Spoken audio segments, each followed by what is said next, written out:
Hola Facundo, ¿cómo estás? Tanto tiempo que no nos vemos. Hola Andrea. Hola, ¿qué tal? ¿Cómo le va? Encantada. Un gusto, un placer conocerte. Un placer. ¿Y cómo se encuentran en estos momentos?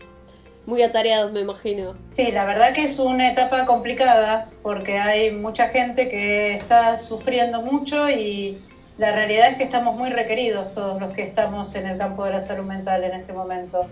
Facundo, te hago una pregunta. ¿Cuál es el impacto real de la pandemia en la salud mental de los adultos, de los argentinos, de todos los ciudadanos? Bueno, este tema es clave y agradezco esta oportunidad de educar y ayudar a la población en un tema clave que quizá necesita un poco más de diálogo. Cuando ocurre una pandemia, esto es a partir de las últimas pandemias que ocurrieron en Asia hace unos años, hubo estudios que mostraban, y va a pasar acá, y está pasando acá, que hay diferentes olas en términos de lo que pasa en la salud de la gente. La primera ola es lo que vimos, por ejemplo, en China, con las muertes, en Bérgamo, en el norte de Italia, en Madrid, en Nueva York. Una primera ola donde hay, lamentablemente, un efecto del virus en la mortalidad. La segunda ola es, que ya lo vemos nosotros, como neurólogos, nosotros trabajamos también, además del INECO, en Favaloro, vemos que la gente hoy con problemas cardiovasculares, con un dolor de pecho, o que puede ser un infarto agudo de miocardio, o síntomas de ACV, que se le duerme la mano, no consultan. Entonces, se ve que en estas pandemias lo que ocurre es que la gente tiene miedo de ir a los sanatorios. No debería, porque los sanatorios están preparados para atender otras patologías o otras enfermedades no urgentes que no son COVID, y la gente no consulta. Entonces hay un impacto muy importante que no se habla en la patología de urgencia que no es COVID. Esa es la segunda ola, que ya está pasando. La tercera ola es la persona que tiene en nuestra especialidad autismo o Parkinson o discapacidad. Sí, ayer tuvimos una charla con una persona que... Y la cuarta ola que ya empezó, y me parece que es un poco lo que usted quería conversar y me parece importante, es el impacto mental, que ya empezó y según estudios previos puede durar un par de años incluso. ¿Y en qué consiste en adulto? ¿Qué síntomas estamos viendo? Nosotros hicimos un estudio de la Fundación INECO y Neurociencia Favaloro que detectamos que 1 de cada 3 argentinos desarrollaron síntomas de estrés, de depresión y ansiedad durante la cuarentena.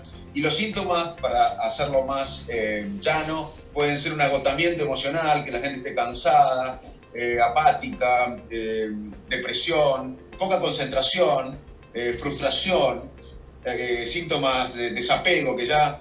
Y la incertidumbre de todos los días, la incertidumbre de qué va a suceder el día de mañana. Dificultad para dormir también, la gente tiene dificultades para conciliar el sueño, se levanta a la noche, y bueno, y esto hay que abordarlo porque incluso para la recuperación económica o para la salida de la cuarentena es importante. Sí, lo importante es que estar bien mentalmente, ¿no?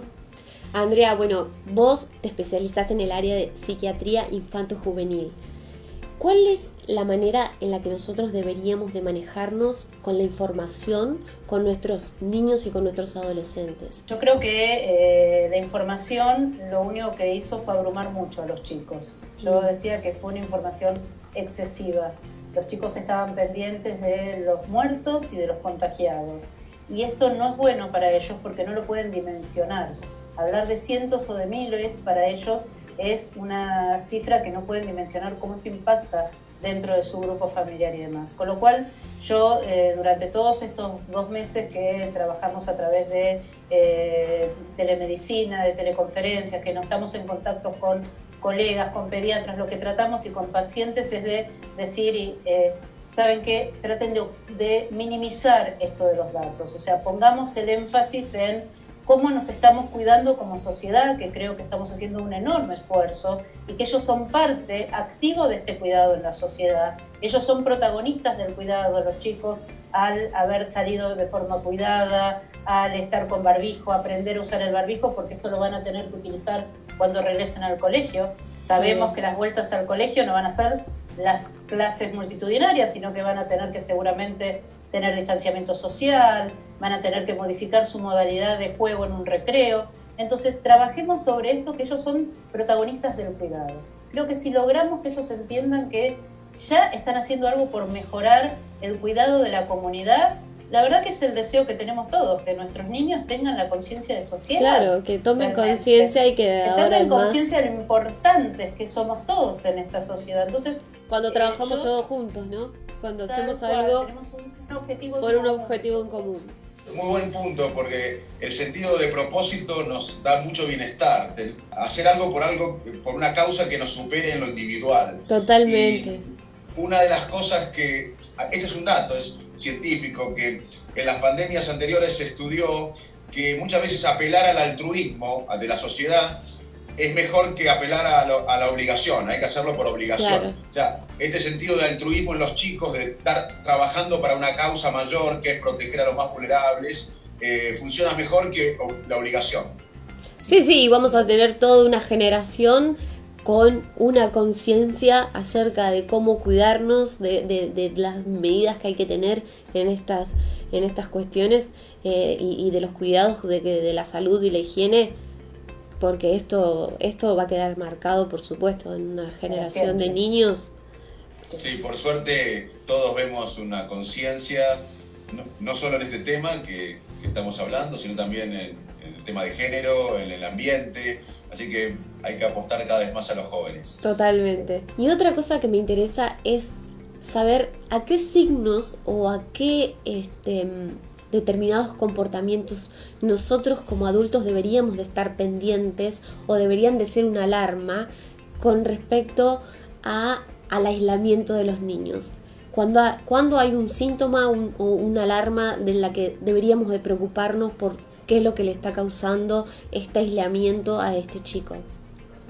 Básicamente este aislamiento nos llevó a todos un cambio de rutina, pero lo importante es que si los papás empiezan a ver que el chico está mucho más desganado, está temeroso de que ellos salgan. Hay muchos papás que nos plantean, mi hijo no tolera que yo salga a trabajar, se desespera cada vez, papás, hijos de profesionales de la salud o de algunas de estas ocupaciones esenciales, y que entran en pánico, no que tienen un recaudo, sino que entran en pánico, si entran en una situación de muchísima alteración cuando esto está por suceder, si ven que están mucho más desganados que antes para hacer las tareas, si bien a los chicos acostados, ponerlos en este sistema de escolaridad a distancia, si están desganados para los juegos, o perdieron las ganas de comer, o el sueño se alteró demasiado y se despiertan de noche. Hay muchos chicos que están con muchísimas pesadillas por la noche, y esto tiene que ver con que el cuidado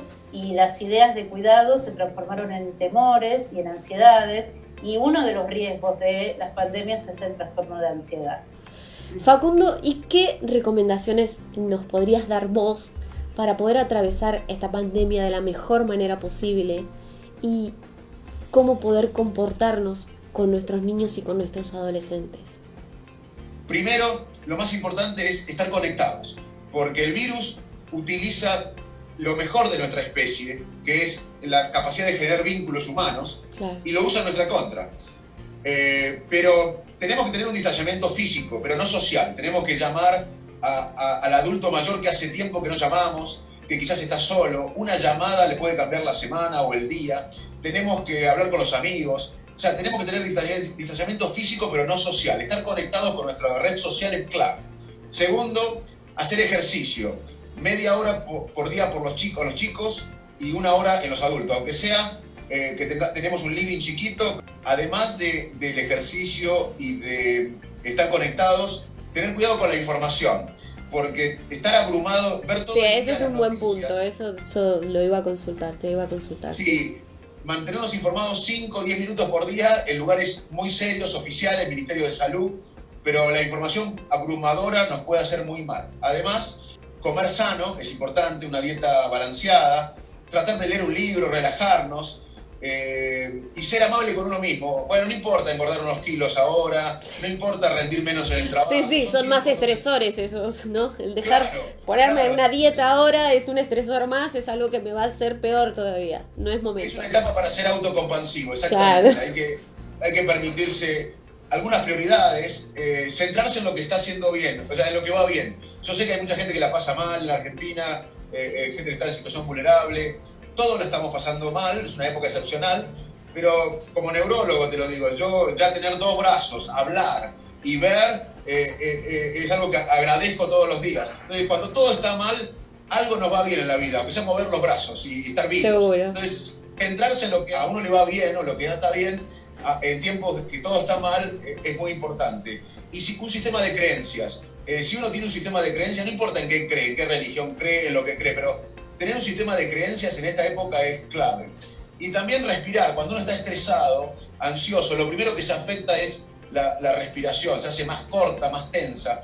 Y cuando uno tiene estos síntomas, inspirar profundamente, sostener la respiración un tiempo y después exhalar profundamente puede ayudarnos a estar bien. Y también hacer algo por los demás. Cuando uno hace algo por los demás, se activan sistemas de placer del cerebro. Así que hay muchas cosas que podemos hacer para pasar de la mejor manera y mantener el bienestar mental de la mejor manera en este momento excepcional. Aprovecho que los tengo a Facundo por un lado y a Andrea, que es la especialista, que hay un tema que a mí me interesa un montón y que es la educación emocional. Y me gustaría que en algún otro momento lo podamos charlar. Hay una ley que ya está en una provincia a la cual yo, o sea, es como que la he tomado como una referencia y es algo que me interesa mucho, la educación emocional de los niños en la primera infancia, en los colegios, y que creo que nuestro sistema de educación debería de tener desarrollado. Me parece muy importante, y la educación hoy consiste en justamente construir una identidad emocional, en reducir los sesgos. Ya no pasa tanto por transmitir un dato, sino ni evaluar, pasa por construir una identidad, bajar los sesgos. Es un tema muy importante para el mundo actual. Es lo que yo siempre digo cuando tengo reuniones con diferentes organismos que tienen que ver con la niñez. Los chicos que comienzan el colegio hoy, que empiezan el primario hoy, no sabemos de qué van a trabajar cuando terminen el colegio. No existen esos trabajos. Hoy no existen. No lo sabemos. Nosotros no lo sabemos.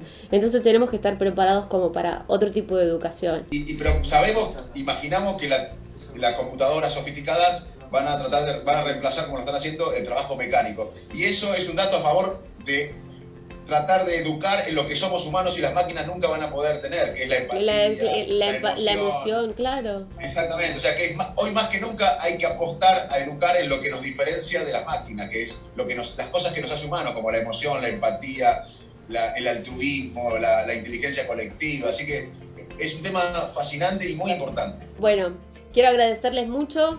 Yo tenía muchas ganas de tener esta conversación, Facundo, hace ya unos días, porque realmente es preocupante, es un tema que hoy le estamos dando el lugar, pero que es difícil para los chicos salir de un proceso de que van todos los días al colegio a pasar a estar confinados en sus casas con sus familias y dejar muchas actividades, y que me parece que para el desarrollo sobre todo de los niños es muy importante. Entonces esta charla para mí era súper importante y les agradezco muchísimo el tiempo a los dos. Gracias, Fabiola, por tu tiempo y también por tu interés en estos temas, porque son claves y la verdad que en tu rol es importante que los visibilices. Así que muchas gracias a vos. Bueno, un abrazo grande, gracias Facundo. Contá con nosotros. Y gracias, Andrea. Hasta luego, gracias. Chao.